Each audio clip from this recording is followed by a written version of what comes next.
as time flies by, you'll open up your eyes wide.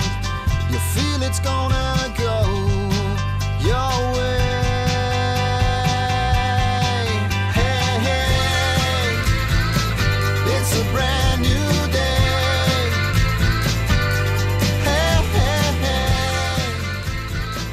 hey. Welcome back to Marbella Now. My name is Nicole King and I am delighted to be here in the RTV Marbella studios.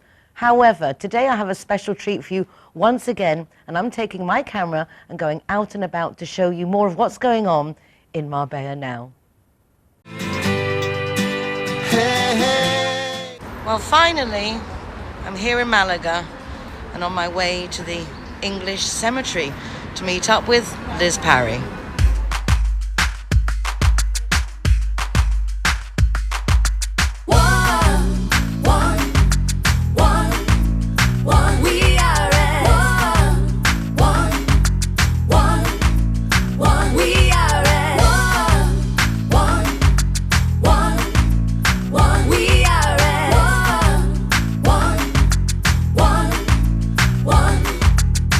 Let the music get to your heart. Let it set you on your way. No time to hesitate.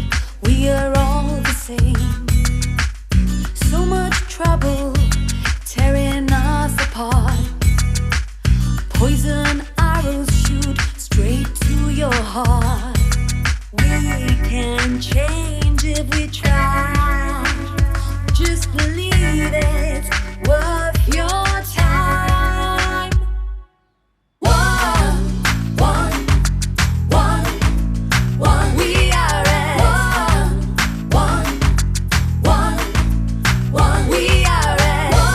Nice books for donations. Absolutely. Oh, I've got Book Lucy here, the right one. This was the residence of the gardeners. Yes, there was a whole family of gardeners, the Alcaide family, who looked after the cemetery for like decades, and they lived here. And now it's the foundation offices. Exactly, yes. Ticket office. Ticket office. Hesitate, time to make a change. There'll be no trouble tearing us apart. Brothers. Hello, Guillermo, the manager. Nice to meet you. How's it going? Today is not a very good day, but It's picking up. We've arrived. sorry. It's picking up. We've We arrived. are selling a lot of books, so Wonderful. Nice to meet you. Please do. Ah, il primo io. Perfetto, autografiato. Look at that. Un autógrafo en acción. Jonathan. Live streaming, book signing. By the one and only author, Liz Parry. We are as one. Good morning, Nicole. Thank nice you to for see inviting you. us up here. Really nice to come up to Malaga. Beautiful day too. It is, isn't it? And this is a beautiful place you're going to visit. I've heard that it's You're going to amazing. be very pleasantly surprised. And these are the volunteer gardeners you were talking about? Indeed, yes, we put out a call when we could no longer afford a proper gardener, and we had a magnificent response. We've got lots of people here pulling out weeds and planting things and tidying up. You'll see. Okay, let's go. Gardening, this looks like intense gardening. Through the rubble. But it will be lovely.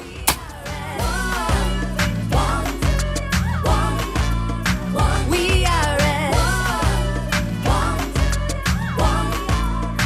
we are as one. Where's that? But it's actually not at all photogenic. But there is Okay. a Civil War refuge behind the rubble there, which we're also going to tidy up and make it into an attraction, because obviously people are fascinated by the idea that during the Civil War the Brits in Malaga would come and hide out in the refuge here. So much history.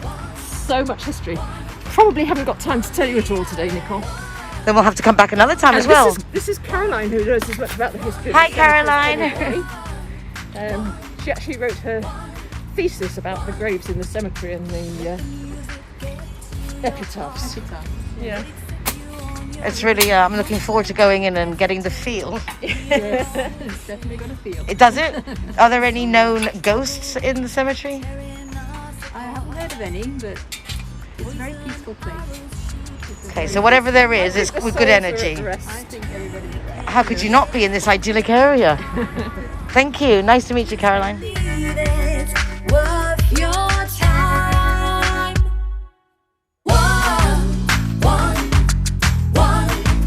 One, we are at. The cemetery was created in 1831 by the then British consul, who was actually appalled at the fact that he had to bury Brits who died in Malaga on the beach at night and leave them at the mercy of the waves and dogs. Terrible situation. So he begged a piece of land to install a non-Catholic cemetery. See, the problem at the time was that if you weren't Catholic, there was nowhere to be buried. So he created the first Protestant cemetery on mainland Spain, which is where we are today. Do you have to be a Protestant to be here? Absolutely not. No. And you don't have to be British, and it's more of an international cemetery now, because as soon as it was created, it became obvious that German Protestants, Americans also had nowhere to be buried. The foreign consuls in Malaga asked for permission to be buried here. And this is actually Consul's Walk, because there are a lot of foreign consuls buried here. And there's even a Catholic corner now. Down here is where the Catholics are buried. The first ones were the gardeners, the Alcaide family, who wanted to be buried in the cemetery they'd looked after, even though they were Catholic. And now there are lots of different faiths, different nationalities. It's a really fascinating place.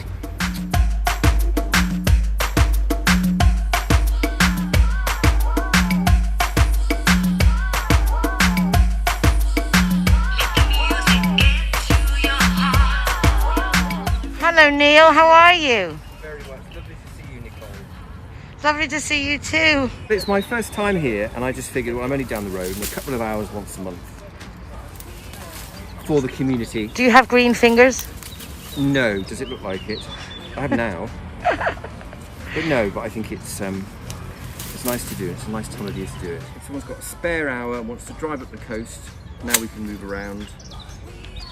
They can have a great time, and they can leave a small donation, and the history of the British community can continue. We are at one. We are at one. British consul. British consul who Created it, so he's got a significant monument. Yes. And his son was consul after him, and he was the one who had the building, which eventually became a church. We are at one. Let the music get to your heart. Let it set you on your way. No time to hesitate. We are all the same. So much trouble tearing us. He lived in Torremolinos after the First World War, and his wife died there. He was a very religious man, so he used to give away money. He would give a peseta to anybody who walked by his door and would pray with him or read from the Bible with him.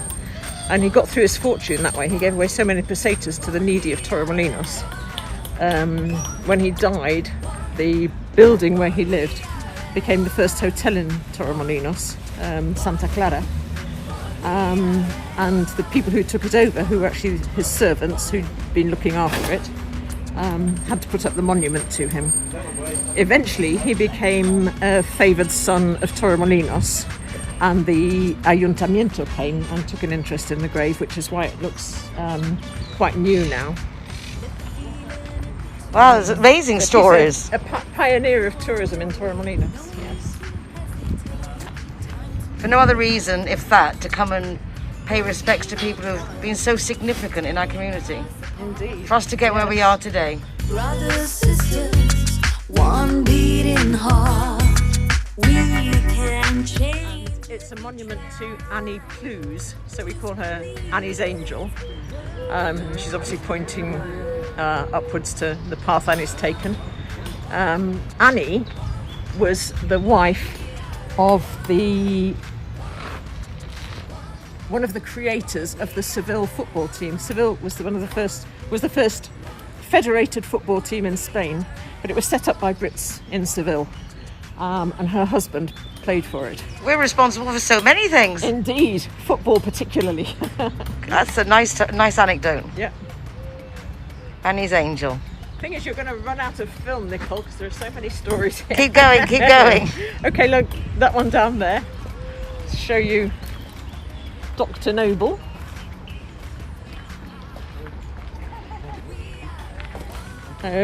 Dr. Noble, he was the mayor of Leicester. He was also a physician, and he had respiratory problems and was told that Malaga would be a good place to come to get over them. So he came to Malaga in the mid-19th century, and there was a cholera outbreak at the time, and he was asked to attend to somebody near the pension where he was living. He went and attended to this person who had cholera, caught it himself, and died in Malaga. What a sad story. Yes. A nice story, but sad. But he's another benefactor to Malaga because his heirs built a hospital in Malaga, which is known as the Hospital Noble. And you've come past it, in fact, on your way here. It's no longer a hospital, but he set it up as a charity hospital for poor people in Malaga and seafarers. So Malaga benefited hugely from Dr. Noble coming here for his health. Judy and John are getting along famously. They have so much in common, which now includes both being too tipsy to drive home. Oh, John, you can't drive home like that. Neither can I. John looks worried, but not our Judy. She simply calls Linear Director for a free taxi and a tow truck to take her and her car home. Call Linear Director on 952 14 78 34 to see how they can better your life too. Judy likes to consider herself a clever young woman, which is why she thought very carefully before choosing her insurance company. Now that she needs it, she's jolly glad she chose Linear Director, as it looks as if she might have something better to do.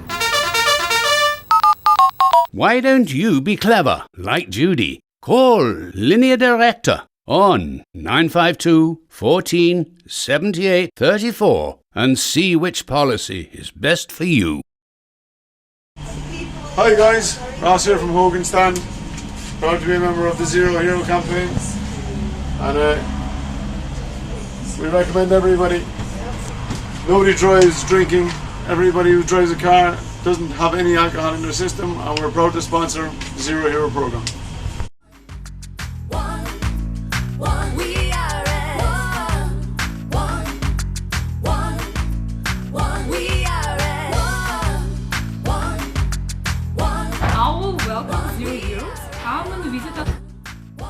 G-Wine is happy to be Zero Hero partner. How cool is that? G-Wine. Thank you. No time to hesitate. Well, I'm proud to present Zero to Hero. Never drink and drive. Poison arrows shoot. Mike Milkins is proud to be a Zero Hero partner.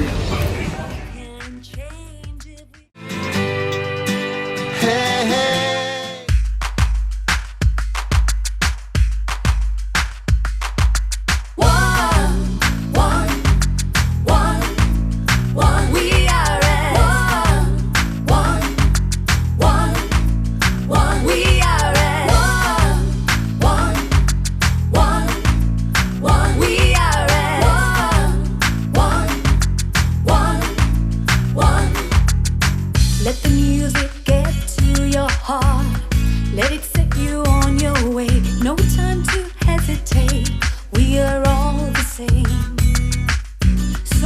trouble, tearing us apart. Poison arrows shoot straight to your heart. We can change if we try. Just believe it's worth your time. The cemetery is still active, but only for the burial of ashes. So these are niches specifically for ashes. And when we ran out of space in this one, we built a vertical garden. And so behind those plaques is where people can be buried now. They can come and That's a inter lovely the idea. ashes. Yes.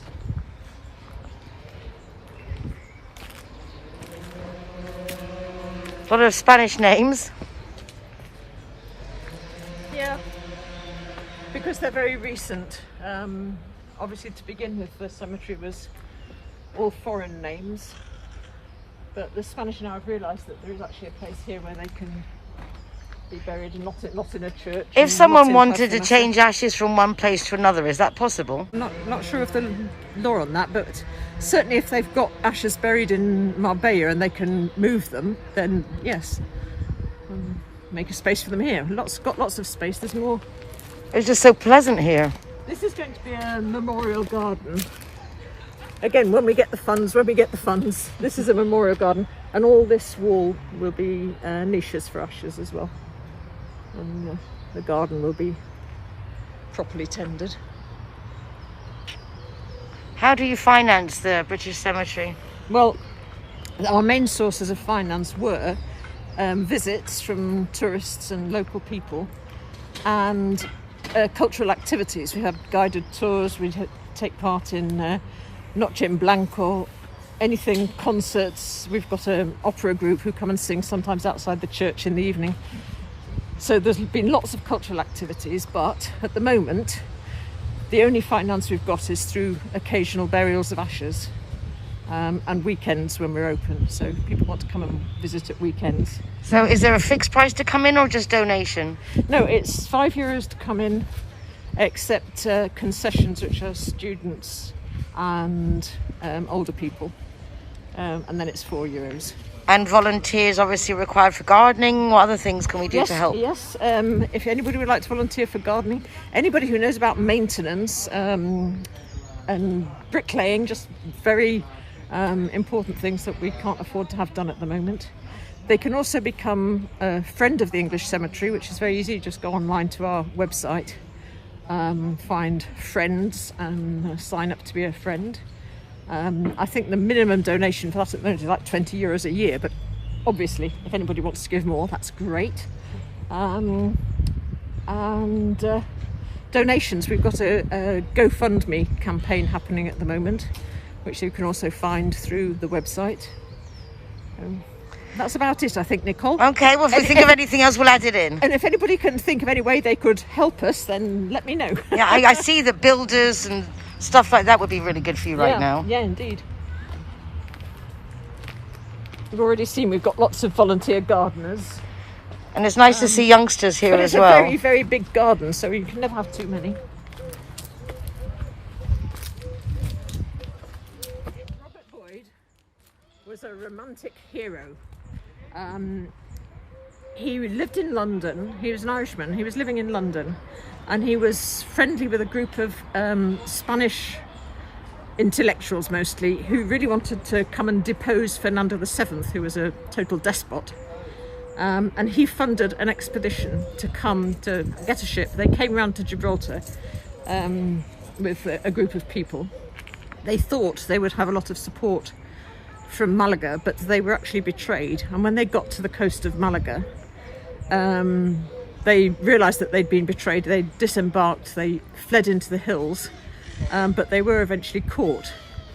And they were brought to Malaga, and they were shot on the beach in Welling, including Robert Boyd, although the consul tried hard to save him, because he said, well, he's not Spanish, he's one of ours, but it was too late. He was shot with them. And the expedition was led by Torrijos, and Torrijos and all his men are buried in the Plaza de la Merced in Malaga, under the obelisk there.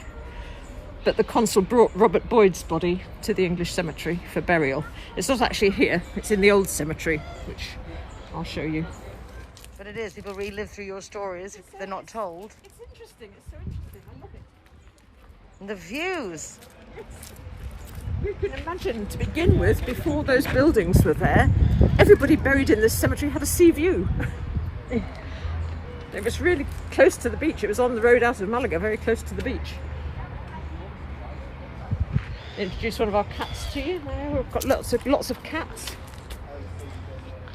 Flying officer. And these are the 4 Commonwealth war graves in the cemetery. These are all people from the Second World War, mostly flying over the Mediterranean, killed in the Mediterranean, near Marbella, further down the coast. And their bodies were brought to the English cemetery to be buried. So the Commonwealth War Graves Commission does keep an eye on these 4 graves. Day here every November the 11th. The British Legion come with their flags and play the last post, and we have a really nice ceremony here.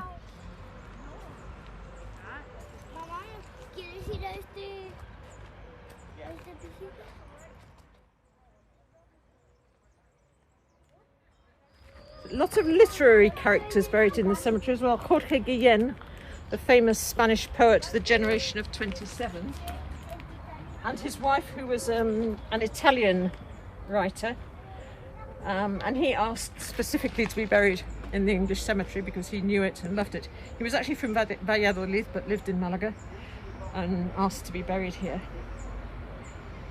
And a lot of people, Spanish people, who've asked to be buried in the English cemetery because It's they so beautiful. visited it and it's so beautiful. A Canadian who lived in Malaga, and she wrote her own epitaph, which I think is very amusing. Here lies Stephanie Hespeler, then Boultby, then Freeze, then Ben. So many men, never the man. Ah, men. This is a monument to the crew of the Gneisenau, which was a German training ship in 1900. Was going past Malaga and stopped, and there was a storm brewing, and the captain was advised to come into the port to shelter, but he refused. He stayed outside the port. The anchor broke and the ship went down. The people of Malaga all turned out to try and save as many people as they could, and they did save a lot of lives. The ones they didn't save are buried here, and the captain and the chief engineer are further up the cemetery. And then, in fact, some of the people stayed on and lived in Malaga, and some of the German surnames in Malaga are descendants of the crew of the ship, of the survivors, obviously. And then as a result of this, a few years later, there was flooding in Malaga, and one of the bridges was washed away. And the German government paid to have it replaced out of gratitude to the people of Malaga for saving all their comrades. So it's called the Puente de los Alemanes, although it does have another name, but everybody knows it as the Puente de los Alemanes. Out of bounds, Zero Hero Partners. Here we are, sticker going on. Delighted to welcome everybody and to be part of the Zero Hero campaign. Delighted. Zero Hero, welcome here at the Gaucho de Banús.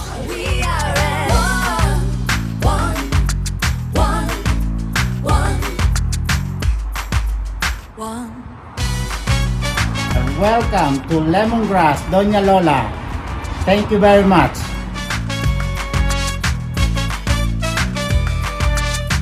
Let the feeling into your soul. Let it set you on your way. No need to. Zero Hero, welcome to Portofino, Cabo Pino.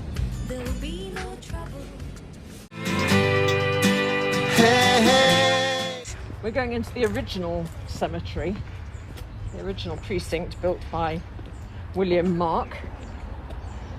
And because it was built in the mid-19th century, a lot of the graves in here are of children who died of cholera at that time.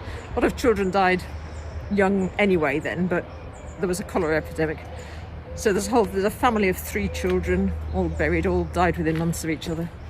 And then they're covered with seashells, probably because these are children who would have been playing on the shore opposite. And they say also possibly as a reminder of the people who, before the cemetery existed, had to be buried on the shore.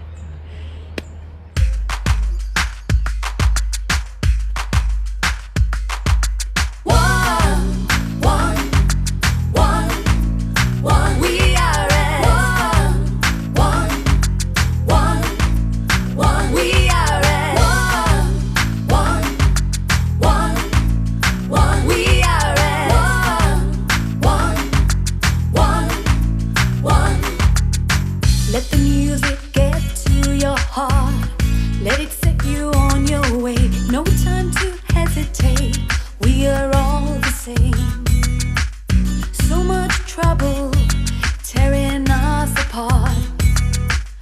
Poison arrows shoot straight to your heart. We can change if we try. Just believe it's worth your time. So Robert Boyd's plaque is between 2 graves because they're not really sure which is his. Okay, better safe than sorry. One, we are at one, we are at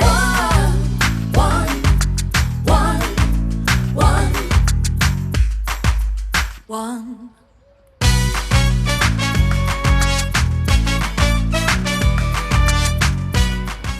2 very famous graves here. Gerald Brennan, very well-known Hispanist who wrote the books South from Granada, The Face of Spain, various other books about Spain. He was here at the beginning of the Civil War. And his wife, Gamel Woolsey, who is an American writer, poet. Gamel Woolsey was buried here first, but Gerald Brennan, who lived in Alaurín, actually said he didn't want to be buried at all. He donated his body to Malaga University for the Faculty of Medicine. But in the Faculty of Medicine, nobody wanted to cut up or research such a famous person. They were very loath to actually use the body of Gerald Brennan. So a group of his literary friends in Malaga, Ian Gibson amongst them, decided to get the body back and bury him next to his wife. Lovely story. So that's why Gerald Brennan's here. A favourite of Liz's, if for nothing else, that the mix of languages.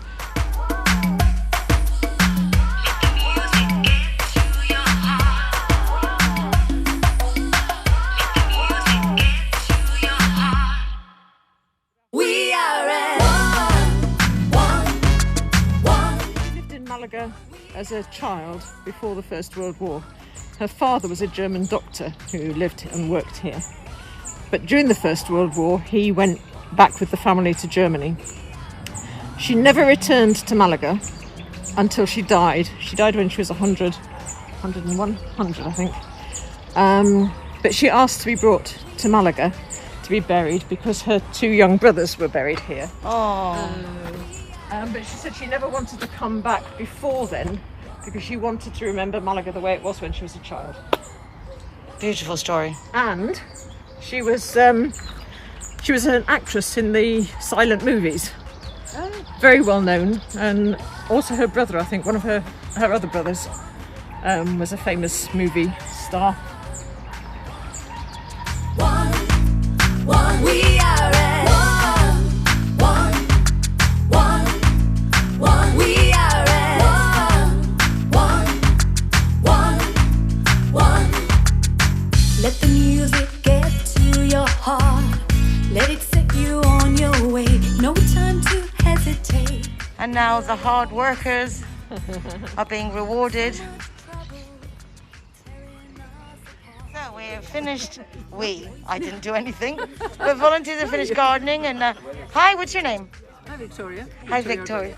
Lovely to meet you. And this is the wine that you brought today? Yeah. And is it a special wine or just It's a a wine good bit of alcohol? I make myself, so it's special to me.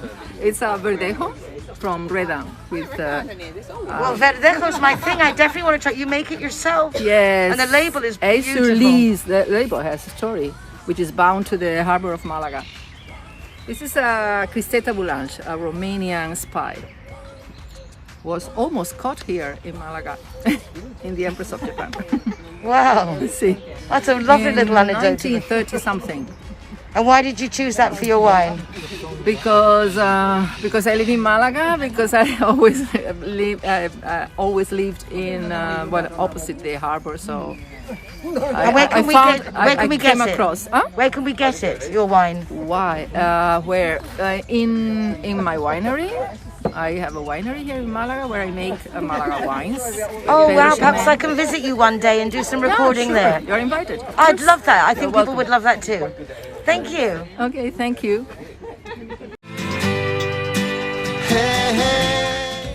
I have to say, I really love that I have my own camera and I can take you physically out and about with me to see what's going on in Marbella. I hope you've enjoyed today's program. I know that I have. Look after yourselves, be nice to each other, and remember to join us again tomorrow for more of what's going on in Marbella now. We can change if we try.